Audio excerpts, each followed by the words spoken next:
Bienvenue, vous regardez France 24 et c'est l'heure de l'entretien. Dans le fatras confessionnel et sanglant qu'est devenu l'Irak, menacé de disparition, il y en a qui ne voient pas cela forcément d'un mauvais œil et qui espèrent bien tirer leur épingle du jeu. Ce sont les Kurdes.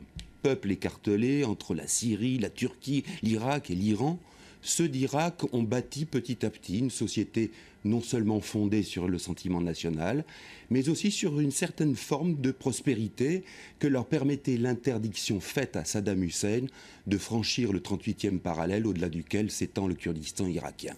À tel point que ces Kurdes-là ont semblé se satisfaire de leur maintien au sein de l'Irak du moment que Bagdad envoyait des fonds et ne s'immisçait pas dans leurs affaires intérieures. Aujourd'hui, à la faveur de la démence califesque de l'État islamique, le leader kurde Massoud Barzani veut la tenue d'un référendum sur l'indépendance. Pour construire quel type de société?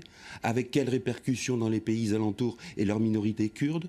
Au prix de l'abandon du rêve d'un grand Kurdistan total et avec quel personnel politique? Ce sont quelques-unes des questions que nous allons poser à notre invité, Frédéric Tissot, ancien French doctor, comme on disait, et qui a été le premier à ouvrir une représentation diplomatique à Erbil, au Kurdistan irakien. Monsieur Tissot, bonjour et merci d'être avec nous. Bonjour. Je parlais de l'intention d'un référendum proposé, promu par Massoud Barzani. Est-ce que c'est véritablement l'idée d'indépendance qui est là ou est-ce que c'est un référendum en trompe-l'œil pour presser encore plus le citron Bagdad?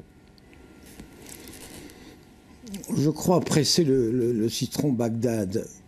Ce qu'il faut savoir, c'est que les Kurdes ne sont ni arabes, ni turcs, ni persans.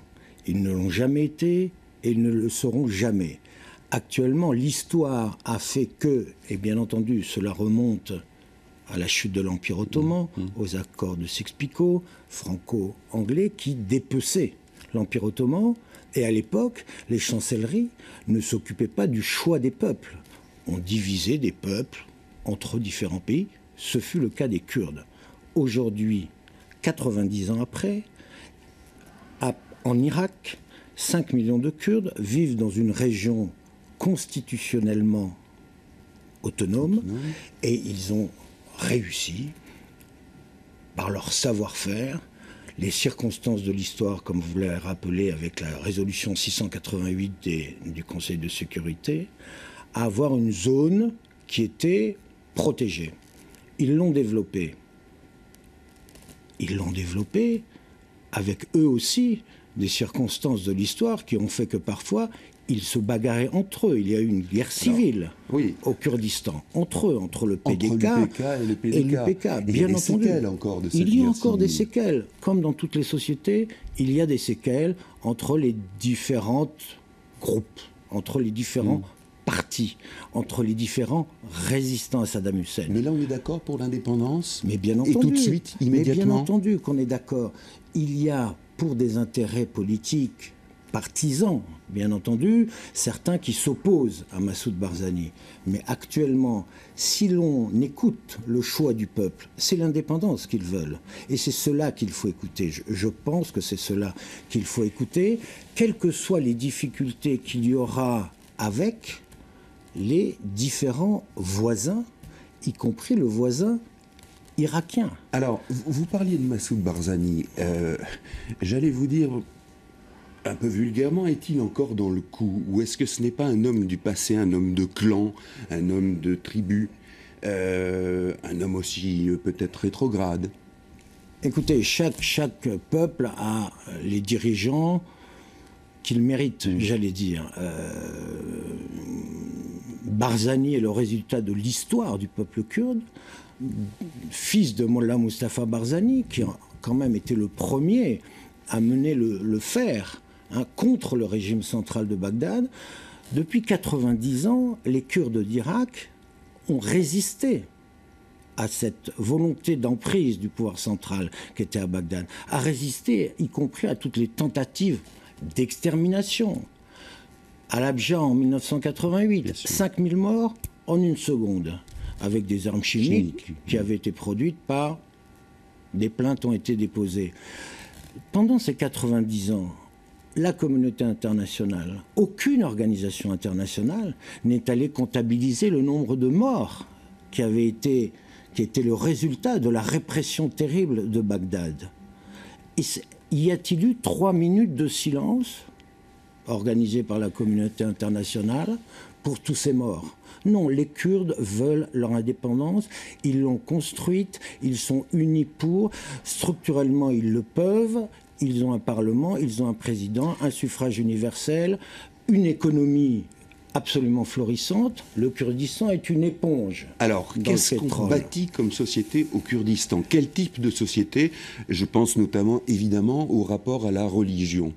Qu'est-ce qui est prévu? Est-ce que il y a encore des batailles simplement de personnes, ou est-ce qu'il y a l'émergence de programmes politiques, de projets de société? Il y a tout à fait cela, et je me félicite d'avoir vu en 2009 la première opposition arriver au sein Goran, le mouvement Goran, changement, arriver au sein du Parlement. Ils ont maintenant 28 députés sur 100, ce qui est énorme. Et eux ont un programme, même si c'est encore, même le personnel politique est encore débutant. Et nous devons accompagner ça, nous devons respecter cela, et je félicite les Allemands qui viennent et qui apprennent justement, qui enseignent aux députés même de l'opposition ce que c'est qu'une opposition politique. Massoud Barzani est le résultat de l'histoire.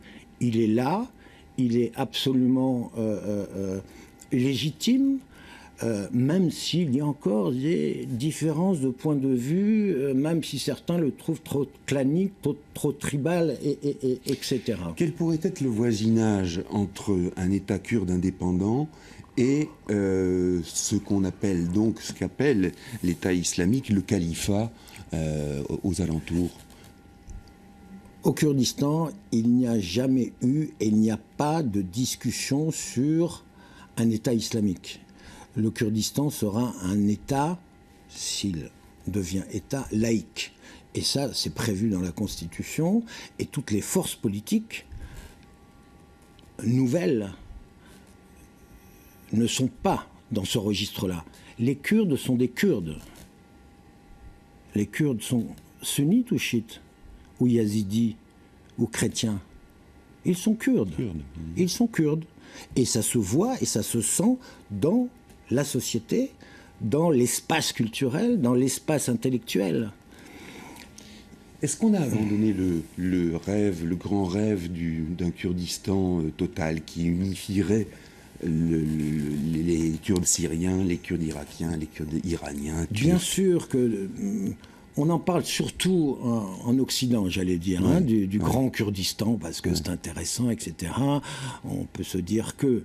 Mais il n'est plus question aujourd'hui d'avoir un grand Kurdistan. Les Kurdes ne sont pas fous, ils savent regarder, ils savent analyser l'espace géopolitique. D'où les bonnes relations de Barzani avec la Turquie, par exemple? Mais bien entendu, il y a des relations excellentes. Depuis 3 ans, j'ai vu ça en direct, comment Erdogan venait lui-même à Erbil et le président Barzani être reçu dans le palais d'Atatürk à Ankara. Chose qui était inimaginable, même si le drapeau kurde n'était pas présent. Chose inimaginable. Erdogan qui reçoit Massoud Barzani à Diyarbakir avec des mots kurdes, il y a quelques mois. Il y a de toute façon un axe d'intérêt entre la Turquie et cette arrière-cour de l'ancien Empire ottoman. Nous assistons aujourd'hui à la chute réelle de l'Empire ottoman, qui, je vous le rappelle, a été façonné par les Français et les Anglais. Oui. Justement, les peuples sont en train de choisir leur... En termes de frontières, ça veut dire qu'un État indépendant kurde, c'est la fin finale de l'Irak? Pour ma part, je le pense. Je le pense parce qu'actuellement, malheureusement, et je dis bien malheureusement, le personnel politique dont le Premier ministre Nouri el-Maliki n'a pas montré sa capacité et ses compétences à unir toutes les forces politiques du pays, dont les Kurdes, pour construire un nouvel Irak. Comment cela se fait-il? Il y avait tous les moyens. La Constitution le permettait. Il y avait les moyens financiers. Moyens financiers dont les Kurdes vont être privés. Mais bien sûr, ils vont être privés de ces 11% du budget irakien qu'ils avaient chaque année. Le Kurdistan est une éponge pétrolière et gazière. Les Kurdes n'ont pas besoin, même pas besoin des réserves pétrolières de Kirkouk, comme on me le dit toujours. Ils veulent Kirkouk car c'est riche en pétrole. Non, ils ont suffisamment pour vivre. Bien entendu qu'au départ, il y aura des difficultés économiques. Mais que vaut l'indépendance? Qui doit choisir l'indépendance? Nous ou eux? Leur histoire est entre leurs mains aujourd'hui. Je supporte l'indépendance, je suis pour l'indépendance car c'est le choix des peuples qui doit enfin prévaloir sur les desiderata des chancelleries étrangères. C'est un rêve. Pardon, je suis médecin. Oui. Merci infiniment, Monsieur Tissot. Merci d'avoir été avec nous. On continue, bien sûr, à suivre non seulement ce qui se passe en Irak, mais ces développements au Kurdistan irakien sur la destinée de ce peuple et des complications qui ont lieu suite aussi à la guerre en Syrie. Merci infiniment de votre attention et à très bientôt.